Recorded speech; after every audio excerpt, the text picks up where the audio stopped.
Assalamualaikum warahmatullahi wabarakatuh. Perkenalkan, kami dari kelompok yang beranggotakan. Perkenalkan, nama saya Adristi Gaila Putri Mayaswari, nomor absen 2. Perkenalkan, nama saya Griselda Intan Karebo dari nomor absen 15. Perkenalkan, nama saya Najila Dihayu Pradana, nomor absen 22. Saya Nesonela Zahra dari absen 23 dari kelas 10I. Saya Rizka Aulia Sinta, presensi 26. Di dalam video ini kami akan menjelaskan materi tentang menjalani hidup penuh manfaat dengan menghindari berfoya-foya, ria, sum'ah, takabur, dan hasad. Kemudian asuransi, bank, dan koperasi syariah untuk perekonomian umat dan bisnis yang maslahat, dan meneladani peran ulama penyebar ajaran Islam di Indonesia. Mari kita simak. Harta merupakan cobaan bagi pemiliknya. Jika harta digunakan dengan baik, maka akan mendatangkan manfaat. Sebaliknya, jika harta dikelola dengan salah, maka akan mencelakakannya. Islam melarang manusia berperilaku berlebih-lebihan atau israf dan berperilaku boros atau tabzir dalam membelanjakan hartanya. Seperti pada surat Al-Isra ayat 26 dan 27, Allah telah berfirman bahwa Allah mencela perbuatan membelanjakan harta secara boros. Allah menegaskan bahwa para pemboros adalah saudara setan, yang artinya jika ada orang yang memanfaatkan harta di luar batas keridhaan Allah dan mengingkari nikmat Allah, maka perbuatannya dapat disamakan dengan perbuatan syaitan. Perilaku berfoya-foya dalam kehidupan sehari-hari yaitu seperti seseorang yang mengambil banyak makanan dan minuman pada suatu acara tasyakuran, berkata-kata yang tidak penting, kemudian memakai perhiasan yang berlebihan. Kemudian ada dampak dari perbuatan foya-foya, yaitu yang pertama menumbuhkan sifat iri, dengki, dan kikir, melupakan kebahagiaan akhirat, kemudian memicu munculnya frustasi apabila hartanya sudah habis. Cara menghindari perilaku berfoya-foya yaitu yang pertama bisa membelanjakan hartanya sesuai dengan skala prioritas kebutuhan, kemudian menerapkan pola hidup sederhana, senantiasa bersyukur kepada Allah Subhanahu wa taala, kemudian bersedekah, terus habis itu membantu orang lain yang membutuhkan, dan masih banyak lagi. Selain berfoya-foya, perilaku ria dan sum'ah juga merupakan sifat tercela yang harus kita hindari. Perilaku ini dapat menyebabkan amal ibadah menjadi sia-sia. Allah juga berfirman tentang ria dan sum'ah pada surat Al-Baqarah ayat 264. Amalan yang dikerjakan dengan ikhlas akan mendatangkan pahala, namun jika tercampur dengan ria dan sum'ah, maka tentu saja akan merusak pahala dari amalan tersebut. Ria adalah melakukan ibadah dengan niat agar mendapat pujian dari orang lain, sedangkan sum'ah adalah memberitahukan amalan ibadah yang telah dilakukan kepada orang lain supaya dirinya mendapat pujian. Ria sendiri terbagi menjadi dua tingkatan, yaitu ria halis dan ria syirik. Ria halis adalah melakukan perbuatan untuk melakukan perbuatan ibadah hanya untuk mendapatkan pujian di mata mendapatkan pujian dari orang lain atau manusia lain. Sedangkan ria syirik adalah melakukan perbuatan karena ingin menjalankan perintah dari Allah dan sekaligus ingin mendapatkan pujian dari orang lain. Contoh perilaku ria dalam hati yaitu seperti Rizka berkata bahwa ia ikhlas beribadah karena Allah Subhanahu wa taala, tetapi di dalam hatinya tidak demikian. Kemudian ada ria perilaku seperti Rizka memakai kerudung yang besar, kerudung yang syar'i agar dilihat atau dicap sebagai seorang muslimah yang taat ibadah. Kemudian ada contoh perilaku sum'ah yaitu seperti Rizka memberitahukan ke teman-temannya bahwa Rizka kemarin sudah bersedekah sebanyak 1 juta rupiah kepada fakir miskin dengan maksud ingin mendapat pujian dari orang lain dan disangka menjadi orang yang sangat dermawan. Dampak sifat ria dan sum'ah yaitu yang pertama, rusaknya nilai pahala dari suatu ibadah, kemudian timbulnya rasa sentimen pribadi dari orang lain karena adanya perasaan dengki, kemudian timbulnya rasa tidak puas atas amal yang telah dikerjakan, kemudian menyesal apabila amalnya tidak diperhatikan oleh orang lain, kemudian ada hilangnya kepercayaan dan simpati dari orang lain, dan gelisah saat melakukan amal kebaikan. Cara menghindari sifat ria dan sum'ah yang pertama, meluruskan niat sebelum melakukan amal ibadah. Kemudian yang kedua, menyadari bahwa semua adalah amanah dan pemberian dari Allah Subhanahu wa taala. Yang ketiga, senantiasa memohon pertolongan Allah agar terhindar dari sifat ria dan sum'ah. Yang keempat, senantiasa bersyukur kepada Allah Subhanahu wa taala. Yang kelima, selalu mengingat kematian, dan yang keenam, selalu menerapkan pola hidup sederhana. Saya ingin menjelaskan materi tentang takabur dan hasad. Yang pertama, takabur. Takabur termasuk penyakit hati yang sangat dibenci oleh Allah Subhanahu wa taala. Sifat tersebut membuat seorang ingin terus-menerus menunjukkan kehebatan dirinya di hadapan orang lain. Takabur ini juga sering disebut sombong, yaitu sikap seorang yang menunjukkan sifat sombong atau merasa lebih kuat, lebih hebat dibandingkan orang lain. Seperti yang dijelaskan pada firman Allah berikut ini. Mereka mengingkarinya karena kezaliman dan kesombongan, padahal hati mereka meyakini kebenarannya. Perhatikanlah bagaimana kesudahan orang-orang yang berbuat kerusakan. Quran Surat An-Naml ayat 14. Adapun contoh dari sikap takabur dalam kehidupan sehari-hari adalah suka meremehkan dan merendahkan orang lain, tidak mau mengakui kehebatan dan keberhasilan orang lain, menolak kebenaran, menganggap bahwa pendapat orang lain tidak ada gunanya, tidak mau menerima saran dari orang lain. Dampak dari sikap takabur yaitu dibenci oleh masyarakat, mata hati terkunci sehingga tidak memperoleh hidayah kebenaran, dibenci oleh Allah Subhanahu wa taala dan Rasul-Nya, mendapat siksa di akhirat serta dimasukkan ke dalam neraka. Cara menghindari sikap takabur yaitu ikhlas dalam melakukan ibadah, mau menyadari kekurangan dan kelemahan dirinya, menyadari bahwa hidup di dunia sifatnya hanya sementara, selalu berusaha untuk menghargai orang lain, dan selalu rendah hati atau tawadu. Materi yang kedua yaitu hasad. Hasad artinya sifat tidak senang terhadap kebahagiaan orang lain yang memperoleh suatu nikmat dan berusaha menghilangkan nikmat tersebut. Allah Subhanahu wa taala juga membahas sifat hasad dalam firman-Nya yaitu Quran Surat An-Nisa ayat 32. Imam Nawawi menjelaskan lebih lanjut mengenai hasad, yaitu memiliki angan-angan agar kenikmatan milik orang lain hilang dari dirinya. Jadi dapat disimpulkan bahwa hasad adalah perasaan negatif yang muncul tanpa alasan yang jelas saat mengetahui orang lain mendapatkan hal yang baik. Imam Ghazali menyampaikan bahwa ada 3 jenis hasad yang membahayakan manusia. 1. Mengharapkan hilangnya nikmat yang dimiliki oleh orang lain dan ia mendapatkan nikmat tersebut. Kedua, mengharapkan hilangnya kebahagiaan orang lain sekalipun ia tidak mendapatkan hal yang membuat orang lain tersebut bahagia. 3. Merasa tidak riba terhadap nikmat yang diberikan oleh Allah Subhanahu wa taala kepada orang lain meskipun ia tidak mengharapkan hilangnya nikmat dari orang tersebut.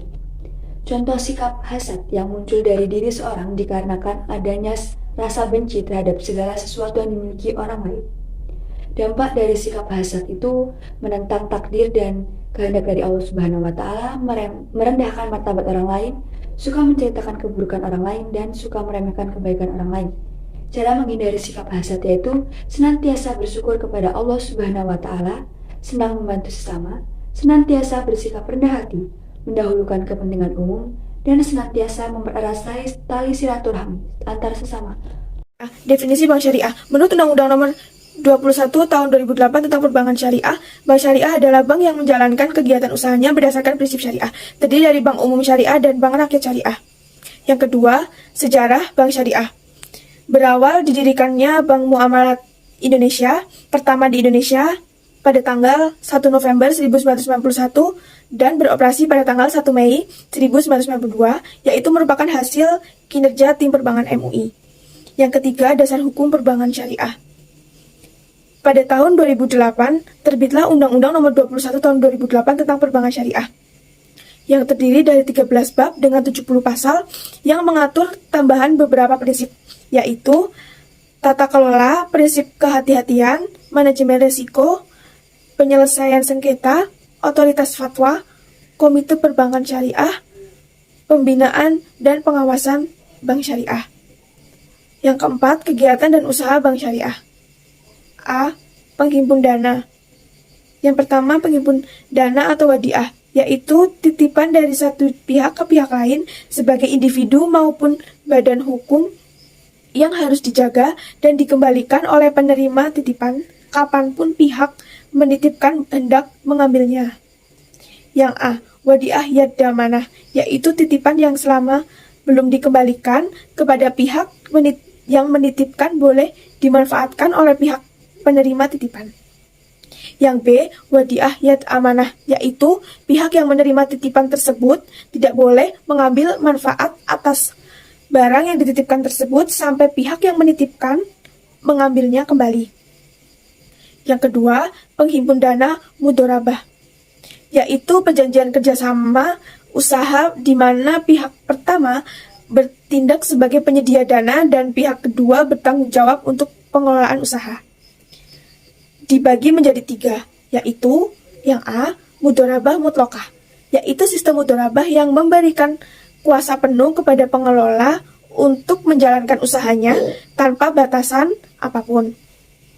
Yang B, mudorabah muqayyadah, yaitu sistem mudorabah di mana pemilik dana memberikan batasan kepada mudorib dalam pengelolaan dana berupa jenis usaha apapun dijalankan, tempat, pemasok maupun target konsumennya. C. Mudorabah musyitarokah, yaitu sistem mudorabah di mana pihak pengelola dana menyertakan modalnya dalam kerjasama investasi. Yang B. Penyaluran dana melalui jual beli dengan skema murabahah, salam, dan istisna. Investasi dengan skema mudorabah dan musyirokah. Yang ketiga, ada sewa menyewa dengan skema ijarah dan ijarah mumtahiyah bitamilk. C. Jasa pelayanan. Yang pertama wakalah, yaitu dengan serah terima. Yang kedua hawalah dengan transaksi. Kafalah, pemberian jaminan.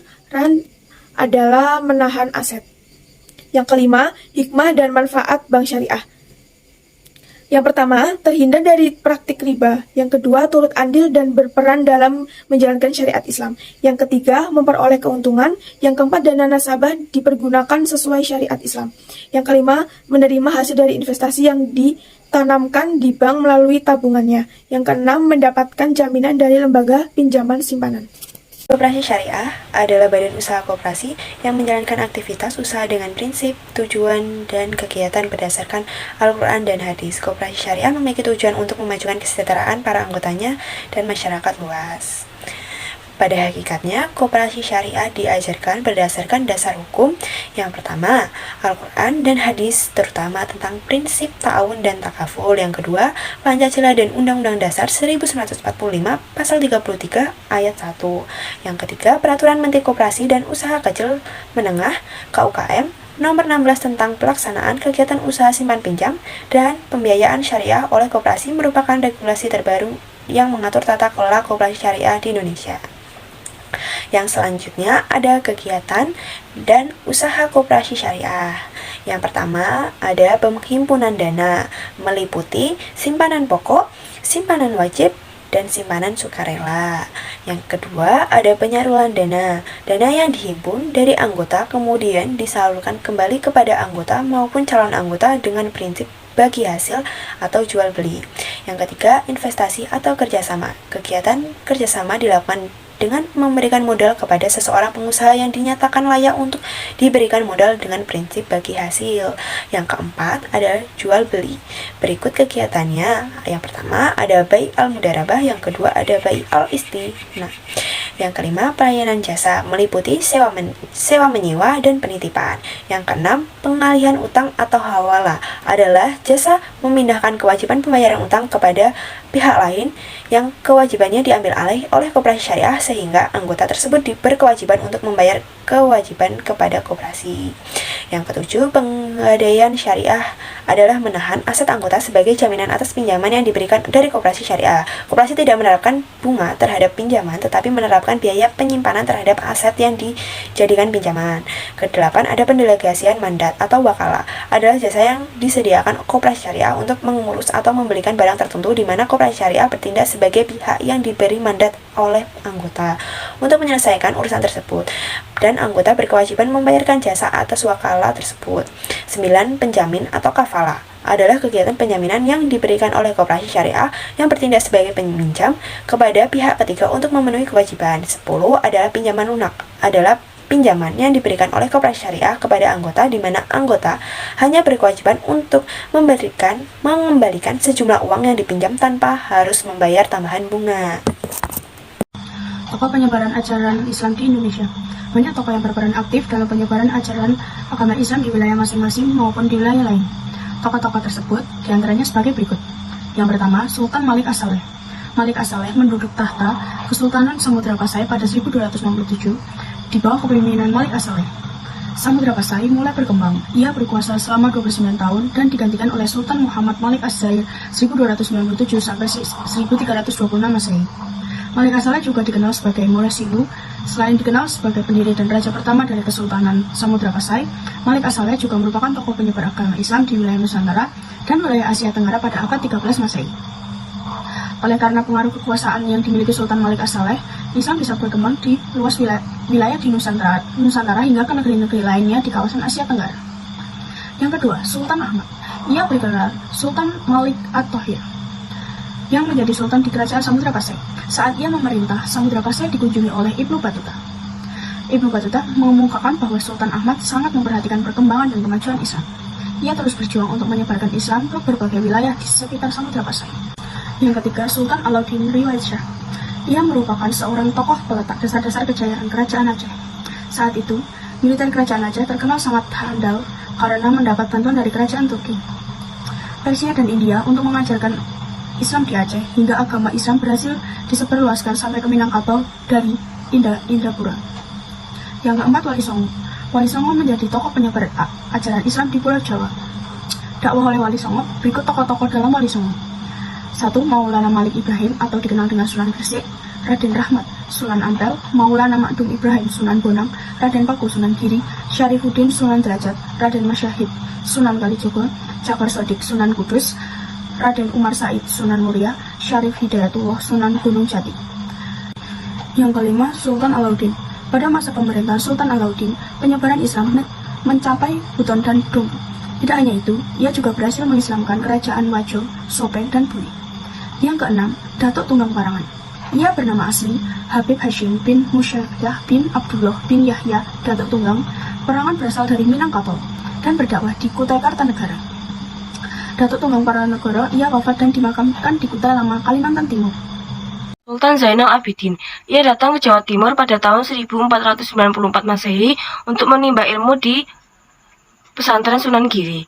Kembalinya dari tanah Jawa, Sultan Zainal Abidin mengajak para ulama terkemuka seperti Tuhu Bano untuk membantu dakwah di wilayah Maluku. Sultan Zainal Abidin mendirikan banyak pesantren yang pengajarnya didatangkan langsung dari tanah Jawa.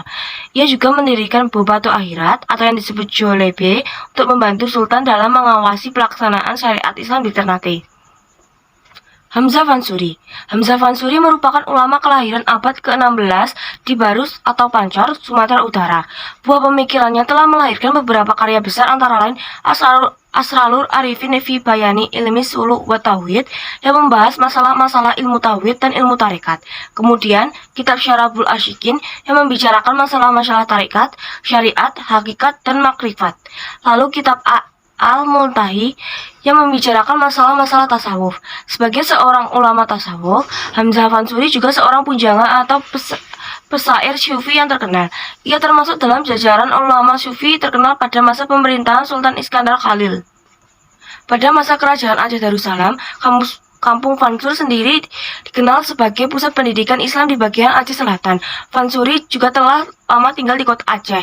Ia dikenal sebagai penganut aliran Wahdatul Wujud. Ia menjadi tokoh yang menyebarkan ilmu Islam melalui saluran penyebaran agama Islam yang disebut dengan tasawuf. Tulisan Fansuri mengenai panteisme berasal dari tulisan para ulama pada abad pertengahan. Ia dipengaruhi oleh doktrin dari Ibn Arabi tentang Wahdat al-Wujud yang sedang populer saat itu di Persia dan India. Tulisan tersebut ingin memperlihatkan bahwa Fansuri memandang Tuhan sebagai iman dalam segala hal. Pandangan ini pun disebarkan oleh teologi asal Aceh, Samsuddin al-Sumatri. Namun, pandangan Fansuri dianggap sesat oleh Nuruddin al-Raniri, ulama Kesultanan Aceh. Menurut Raniri, pandangan Fansuri ini tidak sesuai dengan keyakinan Islam. Raniri kemudian melakukan perjalanan ke Aceh. Ia berusaha untuk menghapus karya dan nama-nama Fansuri. Semua karya tulis Fansuri juga ikut dibakar habis. Kitab-kitab karangan Hamzah Fansuri banyak ditulis dalam bahasa Aceh, Melayu, Persia, dan Arab, antara lain Asrarul Asyikin, Wazinatul Muhammadin berisi tentang filsafat yang membahas tarikat, syarikat, hakikat, dan makrifat.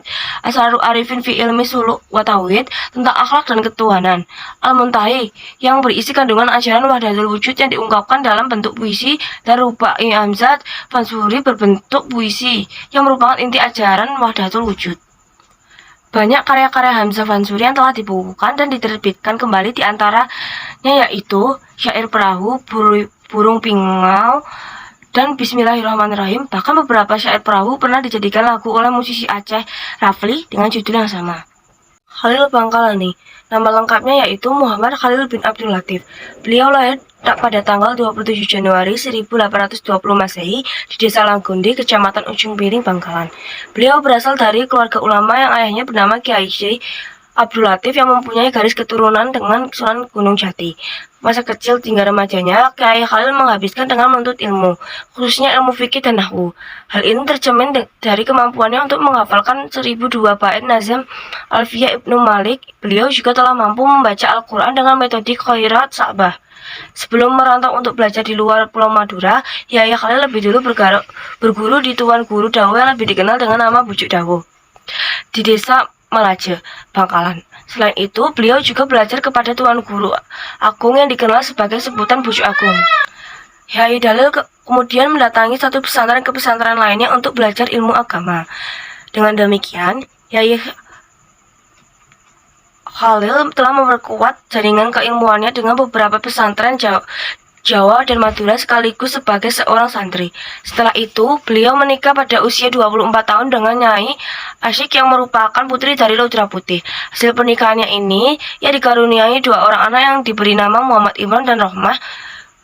Beliau kemudian menikah kedua kalinya dengan Nyai Misi dan dikaruniai seorang putri bernama Asma. Sementara itu, proses perjalanan pendidikan Kiai Khalil dilanjutkan tak lama setelah beliau menikah. Saat itu, beliau memutuskan untuk belajar ke Mekah.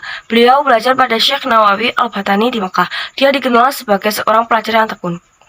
Selama menuntut ilmu, Kiai Khalil memiliki kebiasaan istimewa, yakni menggunakan bajunya sebagai kertas untuk menulis semua pelajaran yang beliau dapatkan dari guru-gurunya.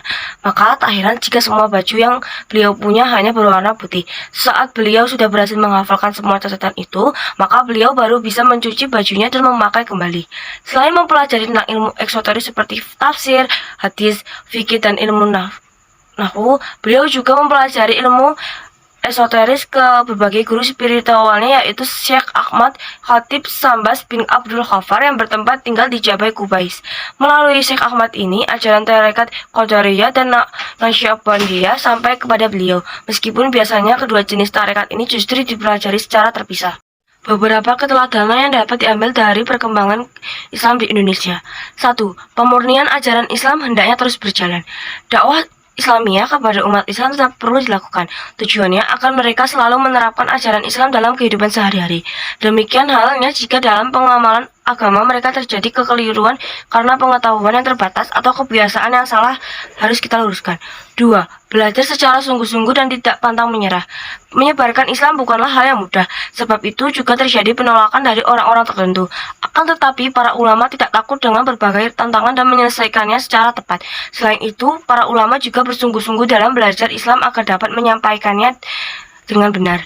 3. Bersikap baik dalam perkataan dan berperilaku jujur, suka menolong, dan tidak membeda-bedakan. Islam merupakan agama yang mengajarkan kedamaian, kasih sayang, dan toleransi. Dakwah Islam juga harus dilakukan secara damai dan martabat. Para ulama bukan hanya menyebarkan Islam dengan pengajian, tetapi dengan menunjukkan akhlak sehari-hari yang jujur, suka menolong, dan toleran. 4. Kewajiban untuk menyampaikan dakwah.